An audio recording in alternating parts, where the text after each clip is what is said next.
al gusto de saludarlo a Mauricio Cartún. ¿Cómo estás, Mauricio? Bienvenido. Muy bien, muchas gracias por esta comunicación, Maxi. Bueno, gracias a vos. Arranco, insisto, con romper el hielo, con lo de momento para ir a otras cuestiones más profundas, si se quiere. Eh, Escritura.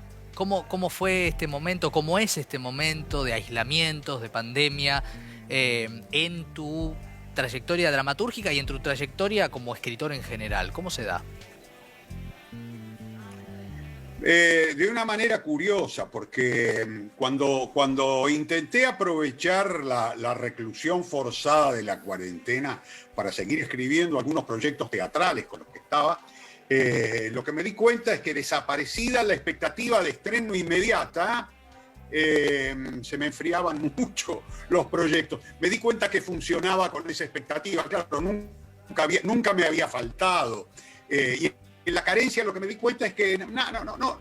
Pensaba, ¿cuándo voy a estrenar esto? ¿Cuándo me voy a sentar a corregir y a dirigir esto, a montarlo?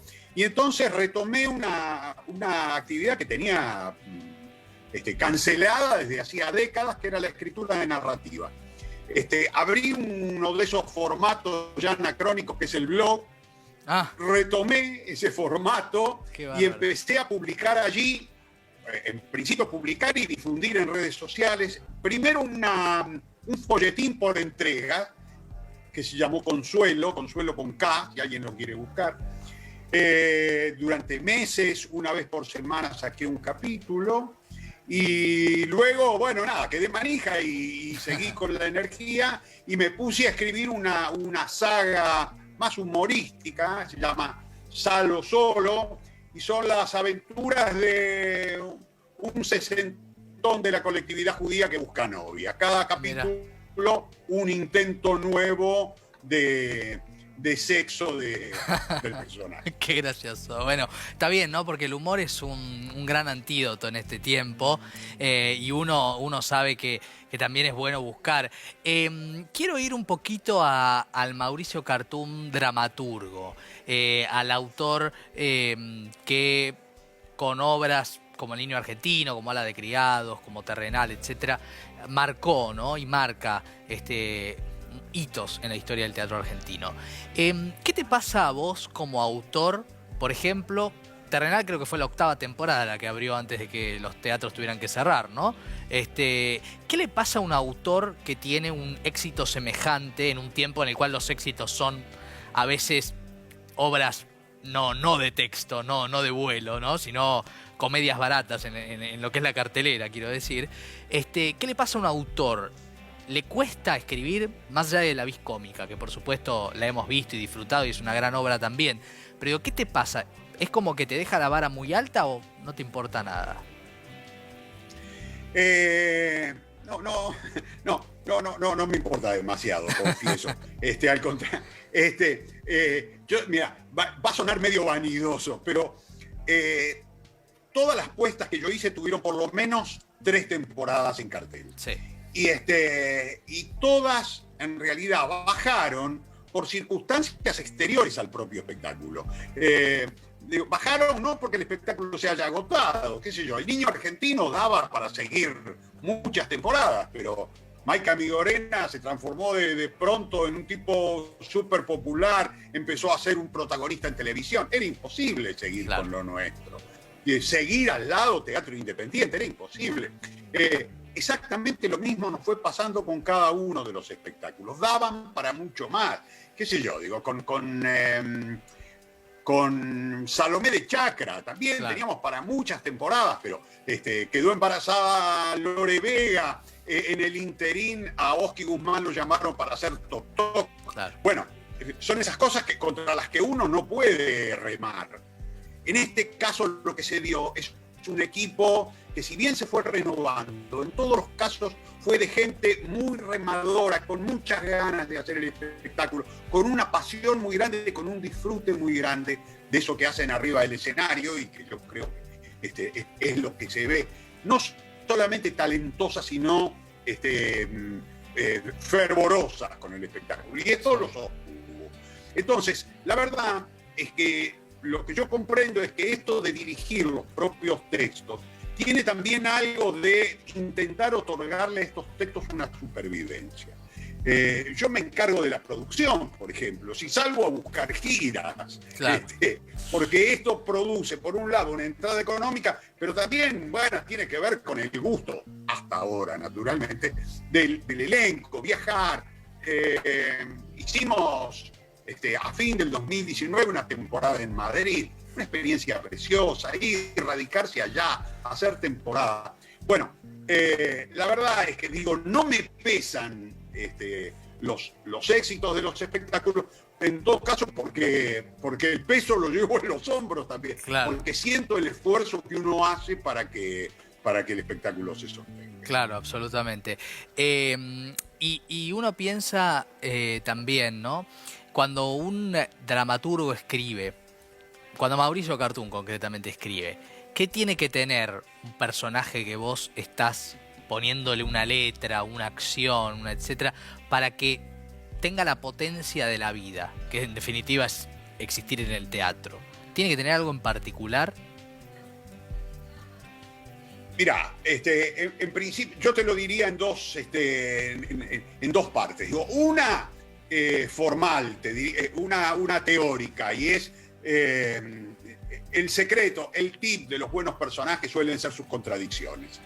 No tanto qué es lo que quiere, qué es lo que en general se busca, lo que se dice el objetivo del personaje, sino en un plano más especulativo, qué se le opone, cuáles son sus conflictos internos. Cuando uno encuentra este sistema de deseo y contradicción, el personaje se vuelve dialéctico y por lo tanto se vuelve más vivo. Esto te diría, así lo enseñaría en las clases.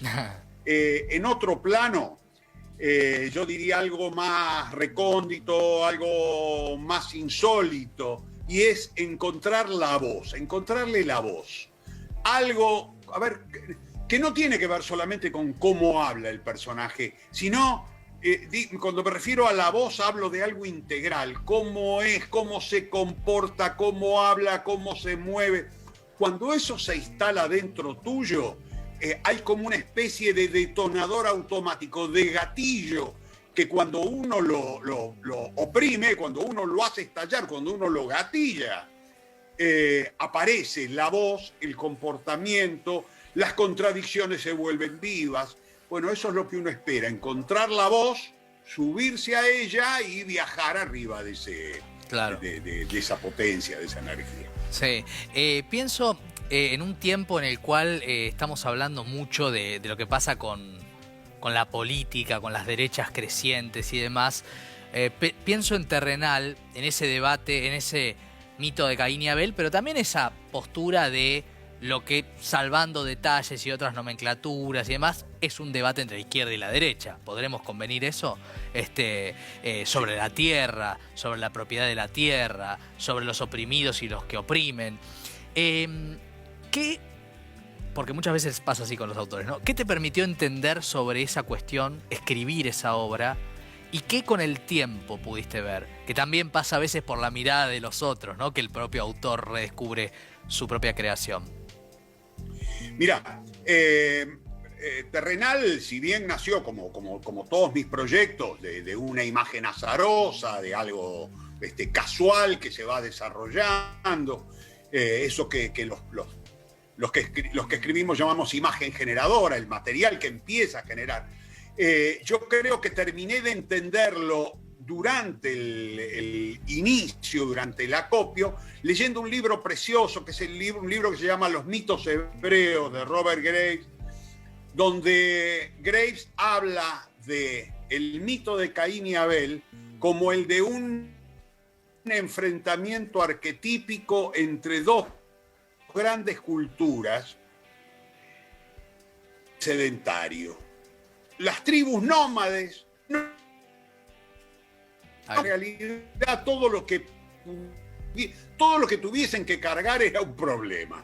Y por el contrario, el sedentario, el que se instalaba, el que armaba un campo alrededor de la aldea para cultivarlo. Y esto dio como resultado también dos modelos que hoy tienen vigencia. Claro. Esa derecha propietaria, tradicionalista, que hace, y una izquierda más dada a vivir la vida, a tratar de entender la felicidad de otra manera, buscar la igualdad y dedicarse a disfrutar en cambio de a juntar.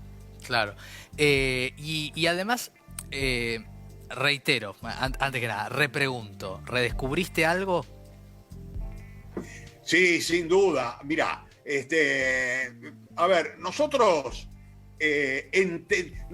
escribiendo comprendemos en el sentido, comprender es sinónimo también de abarcar. Uno escribiendo abarca, pero después, cuando el público empieza a mirar y a opinar, entendemos. Entender y comprender son valores diferentes porque se entiende la singularidad. La singularidad la fui entendiendo en la mirada de los espectadores, en sus respuestas. Y uno, por supuesto, va incorporando cada vez más. Mirá, a mí me resulta muy curioso y a veces hasta gracioso ser invitado, por ejemplo, como he sido, a instituciones, no sé, a instituciones de formación cristiana, católica, Mirá. a hablar del mito.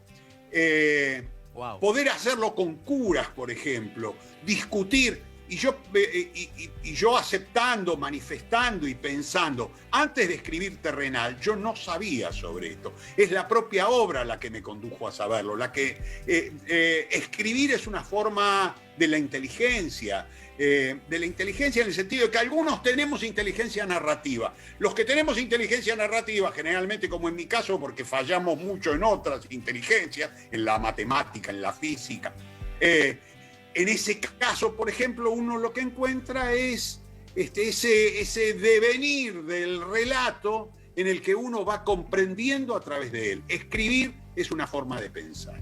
Claro, maravillosa esta definición, ¿no? Porque uno también, recuerdo, ¿no? Recuerdo cuando vi Ala de Criados la primera vez, ¿no? Esa indagación, ¿no? De la Semana Trágica.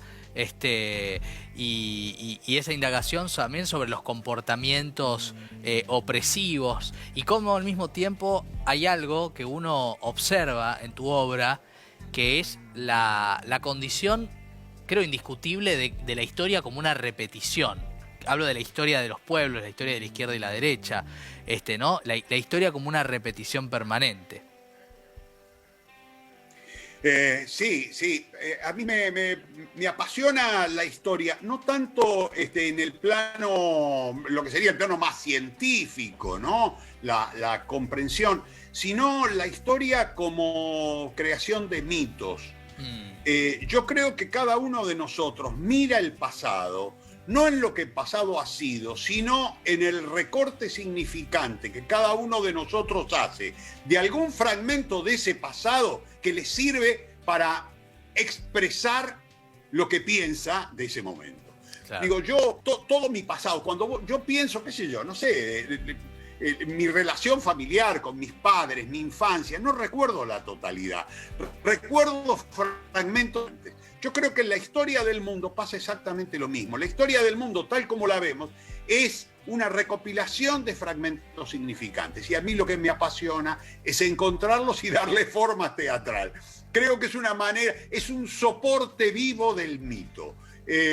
Cuando, como vos decís, Ala de Criado, tratar de sostener en una acción, en un relato, ese fragmento de lo que yo veo que fue la Semana Trágica de 1919, claro, donde no solamente hubo una gran represión de la clase obrera, sino que también hubo una alianza entre una clase media que en ese momento estaba apareciendo y una aristocracia soberbia y represora que encuentra de chiripa la ayuda de esa clase media. Yo digo, ese fragmento me resulta significante porque lo que siento es, habitualmente la clase media ha hecho lo mismo. Se ha unido con los de arriba en contra de los de abajo. Claro. Eso es lo que dice Ala de Criados, y poder darle forma teatral a ese mito y que perdure en ese texto, bueno, qué sé yo, es parte de mi impulso trascendente. Claro, claro, que también de eso se trata. Mauricio, seguiría hablando horas con vos, pero tengo una última en cuanto a los tiempos del programa, que tiene que ver con, en este momento del mundo, ¿no? Donde el individualismo se ve, ¿no? Como el estallido del individualismo, me atrevería a decir, ¿no? En el sentido de lo que pasa con no cuidarnos, no cuidar al otro, todo lo que vemos en la pandemia. ¿Te interesa algo en cuanto a la escritura, en cuanto a meterte con esos temas? ¿O qué de lo que pasa hoy te interesa para escribir en particular? Mirá, yo tengo siempre, por algo que acabábamos de decir, justamente del paso del tiempo que permite transformar en metáfora la realidad, tengo la sensación que cuando la tenemos muy cerca es muy difícil volverla tropo, figura, justamente porque la tenemos muy cerca. Pero yo tengo la sensación de que este momento del mundo, en cuanto se pueda hacer un distanciamiento mínimo, va a ser un elemento detonador de una manera muy, pero muy poderosa de significado. Justamente porque lo que estamos viendo es, en nuevas circunstancias, las viejas condiciones. Las viejas condiciones de desigualdad, las viejas condiciones de egoísmo, y por el contrario, los actos solidarios, el sacrificio, la presencia del amor. Yo creo que está bueno darle esa distancia, mirarlo de lejos justamente para que el árbol no te impida ver el bosque. En ese momento creo que nos vamos a llenar de teatro, cine y narrativa que hable de lo que está pasando. Maestro Mauricio Cartún, muchas gracias por ayudarnos a pensar y por este encuentro. Al contrario, gracias a ustedes y lo mejor para este programa. Gracias, Mauricio, un abrazo grande. Era Mauricio Cartún,